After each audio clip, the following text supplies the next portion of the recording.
예, 지금 여기는 이제 그 배점 주차장입니다.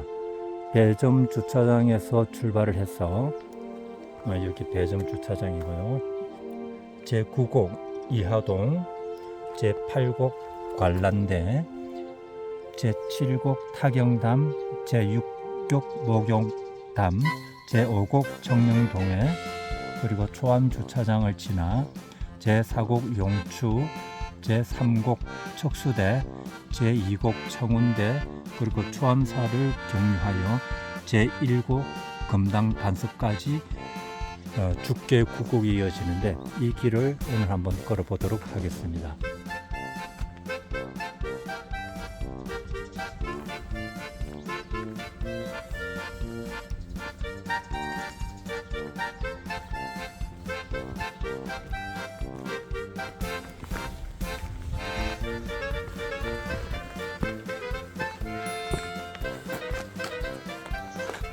이거는 그 소백산 자락길로 되어 있고요. 구곡길, 선빛길 이렇게 안내 표지가 있습니다.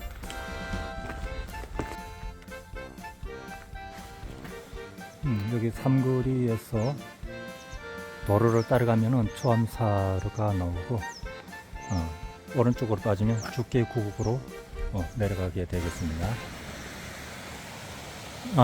여기가 죽계 구곡 옛길입니다. 옛길 중에 구곡에 왔는데요. 구곡은 이하동이라 불리며 옥녀봉과 이자산사를 흐르는 죽계 구곡은 이하동까지이다. 이하동 아래 깊은 물을 용소라고 부르기도 한다.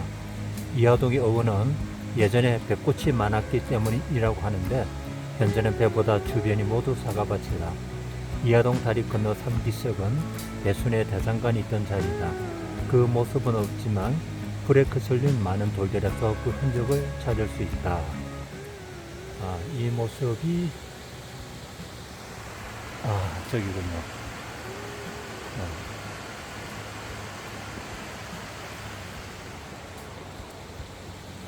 죽계 구곡. 죽계는 소백산 국망봉에서 발원하여 소수소원이 있는 백운동을 지나 영주 서천으로 이어지는 냇물이다. 냇물은 초암 계곡을 흐르며 산과 계곡의 수려한 모습과 그 수려함을 닮은 사람들을 닮는다. 그래서 고려말 안축은 죽계 별곡을 통해 자연을 즐기며 학문을 숭상하는 고향 사람들의 모습을 자랑하였다. 주자에게 무이산이 있다면 안향에겐 죽계천이 있다. 그러므로 조선의 유학자들에게 소수소원과 죽계 구곡이 있는 이곳은 성리학의 성진센이다. 평생 한번 꼭 걸어보고자 했던 선비들의 순례길이었다. 그래서 오는 이마다 이 계곡을 예찬하고 이름을 지었다. 이항은 소수소원 앞의 백운동 치안대를 1국으로 정하고 계곡을 거슬러 올라가며 구곡을 이름 지었는데, 순흥부사 신필하는 초암사 바로 위 금당 반석을 제1국을 하고 물이 흐르는 방향으로 순서를 정하였다. 현재의 모습은 신필하가 지정한 것이다. 현 위치는 제9국이다.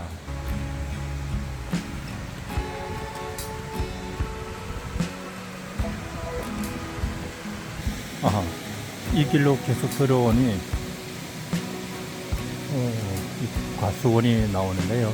길이 없습니다. 다시 돌아 나가야 되겠습니다.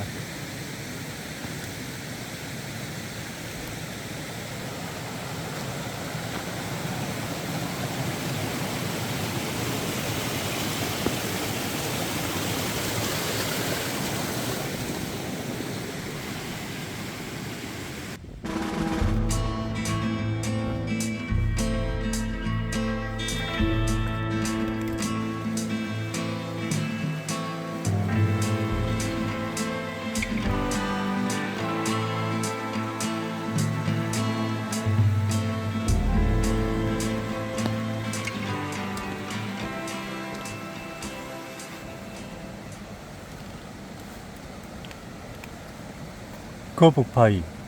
죽계 8곡과 9곡 사이에 거북 모양의 바위가 있다. 주민들은 가뭄이 들거나 집안에 어려움이 있을 때 이 바위에 치성을 드리면 효험을 본다고 믿고 있다. 이 바위는 남해 용왕의 아들이기 때문이다. 남해 용왕은 낙동강 물결에 상서로운 기운을 느끼고 왕자에게 그 기운의 근원을 알아오라고 명령을 내리며 마을 사람들에게 마음을 빼앗기면 큰 일이 일어난다고 일렀다.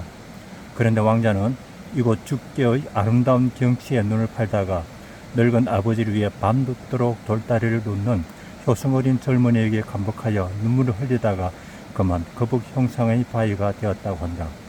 그래서 낙동강이 시작되는 공망봉까지 가지 못한 거북이는 공망봉을 바라보며 아직도 그 눈물을 흘리고 있는데, 이 거북이의 눈물을 몰래 훔치면 소원이 이루어진다고 하여 이곳 주민들은 여기에서 치성을 드린다고 한다. 예, 거북바위, 소백산 자락길.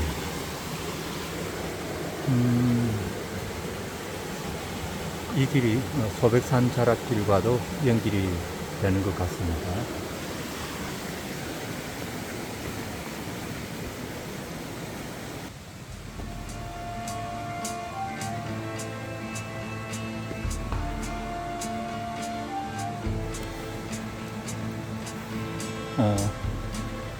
좀 배점 주차장에서 출발해서 9곡을 지나 이제 8곡 가기 전에 와 있습니다. 죽계 9곡 탐방로 게이트를 통과합니다.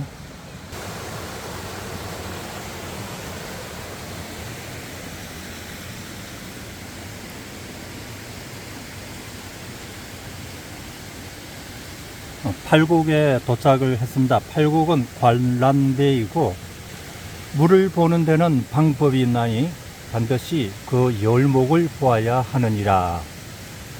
즉 물의 여울목을 보면 곧 그의 근본이 있음을 알게 되니라 라는 풀이를 하고 있습니다. 팔곡의 물살은 제법 빠릅니다. 그 물은 자연스럽게 여울을 이루며 계속 흐릅니다.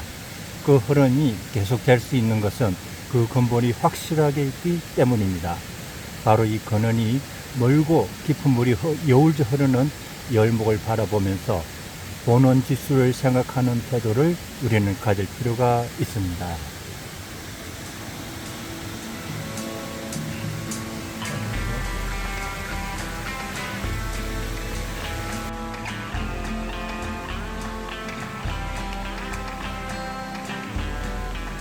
죽계 9곡 7곡에 도착을 하였습니다. 7곡은 탁영단이라고 하는데요. 초나라의 굴원이 지은 어보사의 구절에서 인용하였다고 합니다. 창량의 물이 맑거든 내 각근을 씻을 수 있고 창량의 물이 흐리거든 내 발을 씻을 수 있으리라. 세상을 살다 보면 주어진 상황에 따라 가장 적절한 대처 방법을 강구하여야 하는 경우를 수없이 직면하게 됩니다. 그럴 때마다 우리는 선택의 고민에 빠지게 되는데요. 선택의 고민에서 다소 벗어나고자 한다면 구론의시 어보사 구절을 상기해 볼 필요가 있습니다. 시국은 언제나 맑은 물이 흐르는 곳이니 내 각근을 씻으면 된다. 나아가 각근뿐만 아니라 맑은 물에 내 마음의 뜻도 함께 씻는다면 더할하여지 좋은 일이 될 것입니다. 7곡 사경단입니다.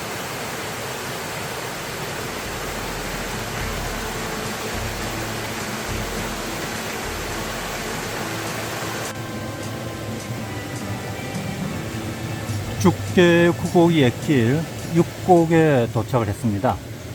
6곡은 목욕담이라고 하는데요.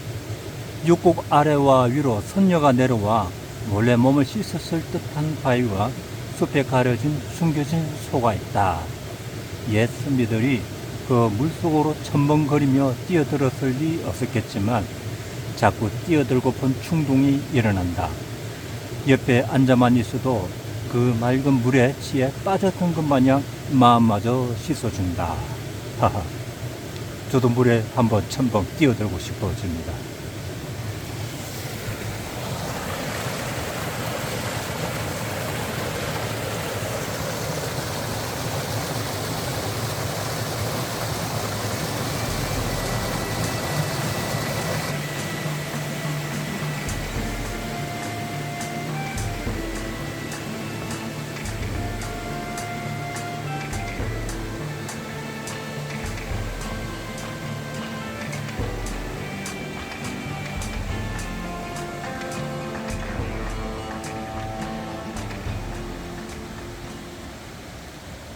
오곡 정령동에 오곡이 새겨진 바위에 인위적으로 판 머리만한 홈이 보입니다.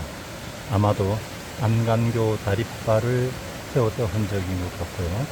안간교 건너 동쪽 낭떠러지로 물이 흘러 내립니다. 바로 청려남 동쪽 배당입니다. 하지만 서쪽 어딘가 있어야 할 청려남은 찾을 길이 없습니다.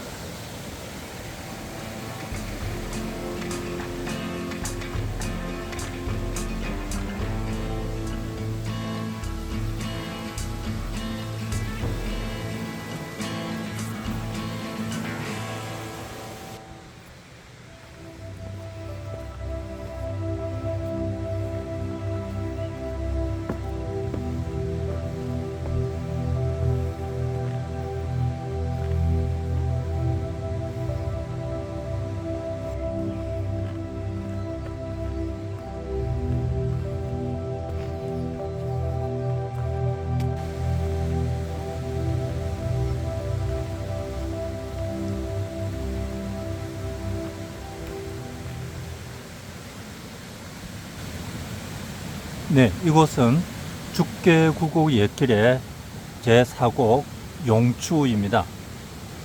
용추는 죽계구곡 중 소가 가장 깊은 곳입니다. 아래 위로 반석이 편편히 깔리고 좌우 우편 깎아지는 듯한 암각 가운데로 급한 여울이 성낸 듯 달리다가 쏟아져 들이고 비폭이 되었습니다. 밑에는 검푸른 물구비가 소용돌이치는 깊은 못을 이루고 큰 바위가 목 가운데 누워 마치 용이 꿈틀꿈틀 구름비를 뿜는 듯 하다여 용추라 불립니다. 수능 사람들은 이곳에서 기우제를 지냈는데요. 살아있는 돼지를 이곳에서 목을 베어 돼지 머리를 용추 깊은 곳에 던져 넣으면 소의 물이 끓어오르듯 핏물이 솟구친다고 합니다. 돼지의 목을 베어 던져 넣으면 용이 깃들어 있는 신성한 처소에 핏물로 더럽히 물어서 신령이 그 더러움을 씻어내고자 곧 비를 내리게 된다는 믿음이 있기 때문이었습니다. 사곡 용추입니다. 이제 3곡을 향해서 출발합니다.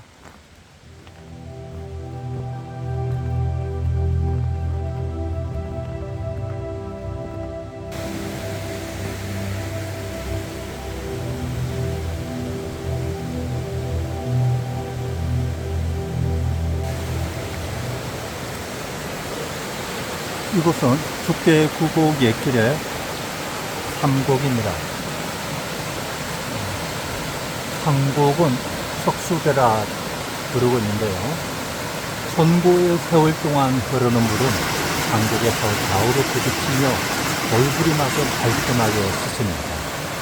이 3곡을 찾아오는 모든 사람들은 이곳에서 한없는 욕망 추구와 계속적 정치를 도모하는 과정에서 생긴 온갖 근심을 말끔 씻어낼 수 있을 것이다. 속수는 200을 우인패수이라는 작품의 첫 구절에서 사용한 말이다.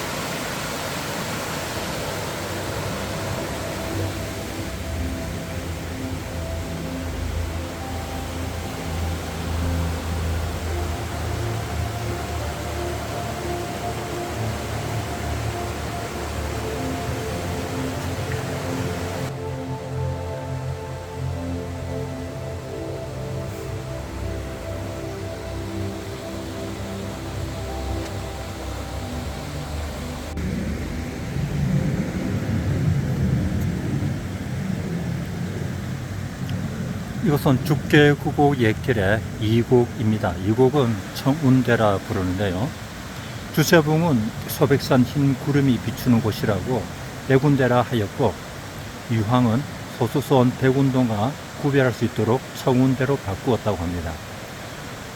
부딪혀 희가마 흐르는 물길 속에 우뚝 서 자신의 존재를 지켜나가는 바위 앞에서 스스로 청운의 꿈을 키운다면 그 꿈을 이룰 수 있을 것입니다.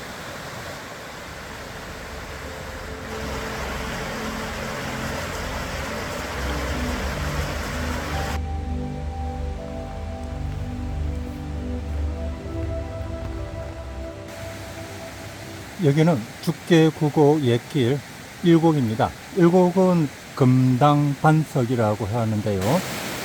금당은 절에서 번선, 즉 석가모니 불을 모셔두는 건물이나 크고 화려한 집을 비유적으로 이루는 말입니다. 그렇듯이 이곳은 6개의 구곡 중에서 가장 핵심인 곳입니다. 화강암 너럭바위도 있음이지만 그 위로 흐르는 맑은 물길은 마치 거울같이 우리의 마음을 비추어 줍니다. 의상대사가 이곳에서 보석사를 구상했듯이 새로운 계획은 금당 반석 맑은 물에서 자신의 구상을 살펴보아야 합니다.